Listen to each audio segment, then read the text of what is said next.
राधे कृष्णा। आपका अपने चैनल कविता की कहानियाँ में स्वागत है। आज सुनते हैं हम श्री कृष्ण ने सत्यभामा का अहंकार कैसे तोड़ा। आइए जानते हैं। एक पौराणिक कथा के अनुसार रानी सत्यभामा को अपनी सुंदरता और श्री कृष्ण के प्रेम पर बहुत अहंकार हो गया था। इसे दूर करने के लिए श्री कृष्ण ने एक लीला रची और उन्हें नारद मुनि को दान कर दिया। जब सत्यभामा ने कृष्ण को वापस पाने के लिए अपने सारे आभूषण तराजू में चढ़ाए, तब श्री कृष्ण का पलड़ा भारी रहा। तब सत्यभामा ने अहंकार तोड़ने के लिए रुक्मणी जी ने तराजू के दूसरे पलड़े पर पूरी श्रद्धा से तुलसी का एक पत्ता रखा।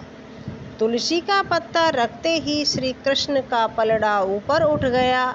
इस घटना से सत्यभामा को यह ज्ञान मिला कि भगवान को धन या अहंकार से नहीं, बल्कि केवल सच्ची भक्ति और प्रेम से ही पाया जा सकता है। तो आइए जानते हैं सत्यभामा की कथा। श्री कृष्ण भगवान द्वारिका में रानी सत्यभामा के साथ सिंहासन पर विराजमान थे। निकट ही गरुड़ और सुदर्शन चक्र भी बैठे हुए थे। तीनों के चेहरे पर दिव्य तेज झलक रहा था। बातों ही बातों में रानी सत्यभामा ने श्री कृष्ण से पूछा, हे प्रभु, आपने त्रेता युग में राम के रूप में अवतार लिया था। सीता आपकी पत्नी थी, क्या वे मुझसे भी ज़्यादा सुंदर थीं? द्वारकाधीश समझ गए कि सत्यभामा को अपने रूप का अभिमान हो गया है। तभी गरुड़ ने कहा कि भगवान, क्या दुनिया में मुझसे भी ज़्यादा तेज गति से कोई उड़ सकता है? इधर सुदर्शन चक्र से भी नहीं रहा गया तो वे भी कह उठे कि भगवान, मैंने बड़े बड़े युद्धों में आपका विजयश्री दिलवाई है, क्या ये संसार मुझसे भी शक्तिशाली कोई है? भगवान मन ही मन मुस्कुरा रहे थे। वे जान रहे थे कि उनके इन तीनों भक्तों को अहंकार हो गया है और इनका अहंकार नष्ट करने का समय आ गया है। ऐसा सोचकर उन्होंने गरुड़ से कहा कि हे गरुड़, तुम हनुमान जी के पास जाओ और कहना कि भगवान श्री राम माता सीता के साथ उनकी प्रतीक्षा कर रहे हैं। गरुड़ भगवान की आज्ञा लेकर हनुमान जी को लाने के लिए चले गए। इधर श्री कृष्ण ने सत्यभामा से कहा कि देवी, आप सीता के रूप में तैयार हो जाइए और स्वयं द्वारकाधीश की राम का रूप धारण कर लिया।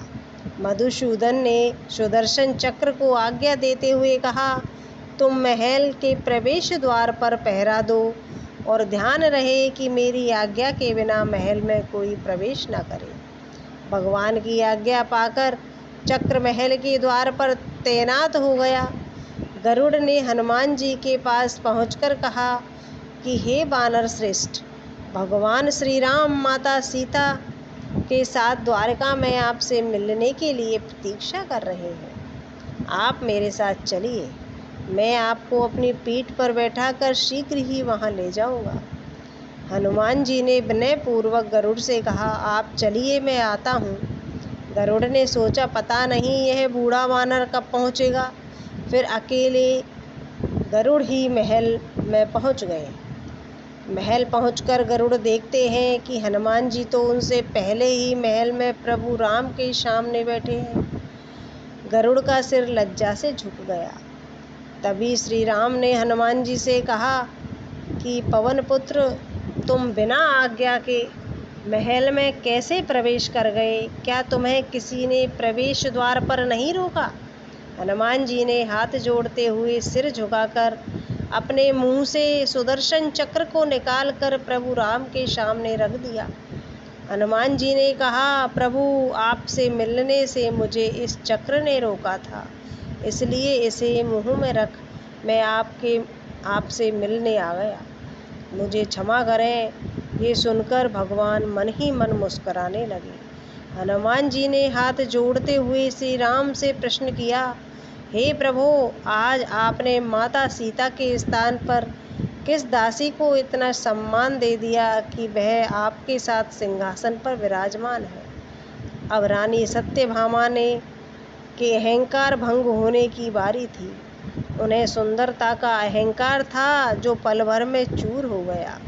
रानी सत्यभामा, सुदर्शन चक्र और गरुड़ तीनों का गर्व चूर चूर हो गया। वे भगवान की लीला समझ रहे थे। तीनों की आंखों से आंसू बहने लगे और वे भगवान के चरणों में झुक गए। इस प्रकार श्री कृष्ण जी ने एक बार में ही तीनों का अहंकार खत्म कर दिया। तो ये थी दोस्तों श्री कृष्ण भगवान और सत्यभामा की कथा। अगर आपको मेरी कथा अच्छी लगी तो कृपया चैनल को लाइक और सब्सक्राइब करें। धन्यवाद।